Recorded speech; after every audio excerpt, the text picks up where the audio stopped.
वर्णमाला के बारे में अध्ययन करेंगे। देखिए वर्णमाला क्या होता है, वर्णमाला किसे कहते हैं। अब देखिए जो वर्णमाला है वो कैसे बना है। देखिए वर्णमाला वर्ण प्लस माला, वर्ण प्लस माला दो शब्दों के संयोग से बना है, या दो शब्दों के मिलने से क्या बना है, वर्णमाला। अब देखिए वर्ण, वर्ण क्या है, वर्ण किसे कहते हैं। देखिए वर्ण होता है भाषा की सबसे छोटी इकाई, भाषा की सबसे छोटी इकाई। वर्ण क्या होता है प्यारे बच्चों, भाषा की सबसे छोटी इकाई। अब देखिए अक्षर क्या होता है, ये भी भाषा की सबसे छोटी इकाई होती है। ये तो होता है लिखित रूप में भाषा की सबसे छोटी इकाई, लिखित रूप में। अब देखिए अक्षर क्या है, अक्षर भी क्या है प्यारे बच्चों, भाषा की सबसे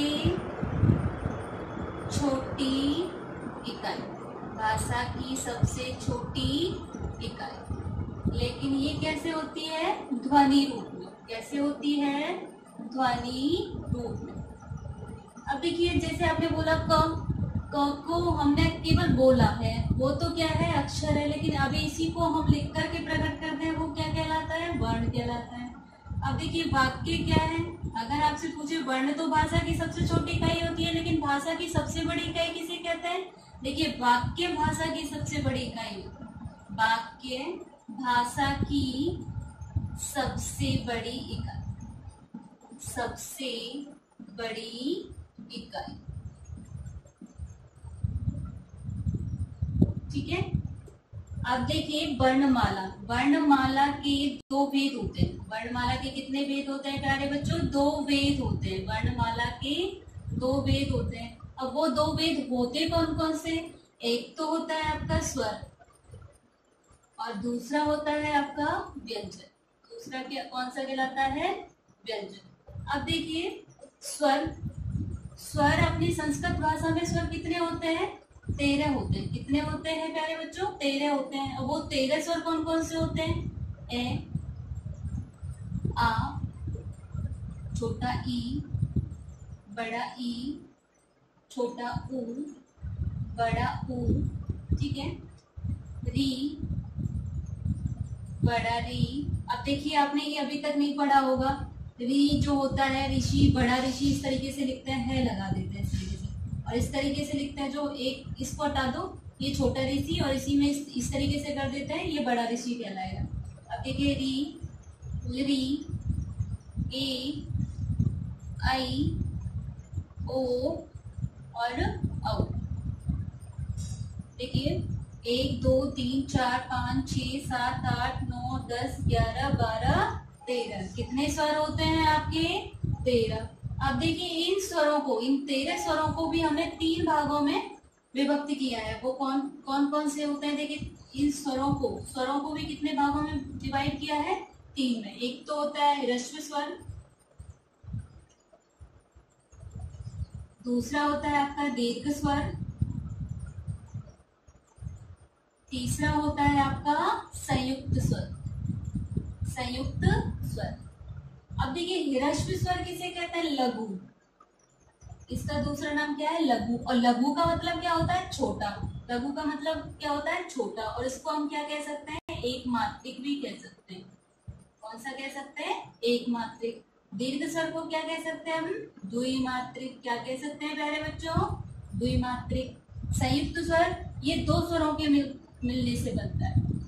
कितने स्वरों के मिलने से बनता है, ये दो स्वरों के मिलने से बनता है। एक मात्रिक स्वर कौन कौन से है उसमें, देखिए ए, छोटा ई, छोटा ऊ, एक मात्रिक यानी ह्रस्व, ह्रस्व यानी लघु, छोटा री और री, ये कौन से स्वर कहलाएंगे, ह्रस्व स्वर। देखिए छोटा आ, छोटा ई, छोटा ऊ, छोटा री और लरी, ये आपके ह्रस्व स्वर होते हैं। ये लघु स्वर होते हैं, ए, ई, ऊ, ऋषि और लरी। इनकी संख्या कितनी है, 5। अब देखिए दीर्घ स्वर, अब इसमें देखिए ये आ, ई, ऊ और आपका बड़ा ऋषि ये सब कौन से कहलाएंगे? ये देखिए कौन कौन से होते हैं दीर्घ स्वर? बड़ा आ, बड़ा ई, बड़ा ऊ और ऋषि। इनकी संख्या कितनी मानी गई है दीर्घ स्वर की? 4। देखिए बड़ा आ, बड़ा ई, बड़ा ऊ, बड़ा ऋषि, क्योंकि दीर्घ का मतलब ही क्या होता है? बड़ा। संयुक्त स्वर कौन कौन से होते हैं? अंतिम जो 4 बचे हैं ये संयुक्त स्वर है, क्योंकि ये स्वर के संयोग से मिलकर बने, क्योंकि ये दोनों संयोग से दोनों स्वर और स्वर मिलकर क्या बनाते हैं? स्वर। ये क्या है? आपके संयुक्त स्वर है। अब देखिए इनका निर्माण कैसे हुआ है? ए बनकर बना है ए धन ई से, आई मिलकर बना है ए धन ए से, ए धन ऊ से मिलकर बना है ओ। कौन सा स्वर बना है? ओ।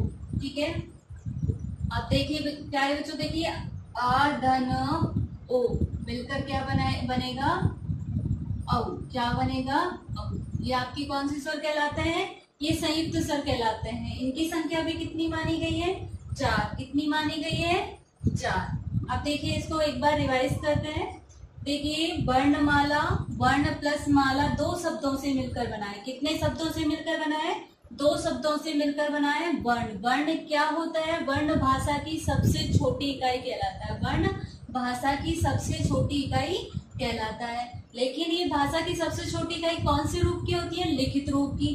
जैसे हम बोलते हैं क, देख के हमने बोला क बोर्ड पर। देखिए आपने जब छोटी क्लास में और भी फर्स्ट केजी नर्सरी में जब आप सीखे होगे क स कबूतर, केवल आप देखकर कबूतर बोलना सीखे, लेकिन उसी को आपने जब लिखना सीख लिया तो वो क्या हो गया? वर्ण कहलाया। वो क्या कहलाया? वर्ण कहलाया।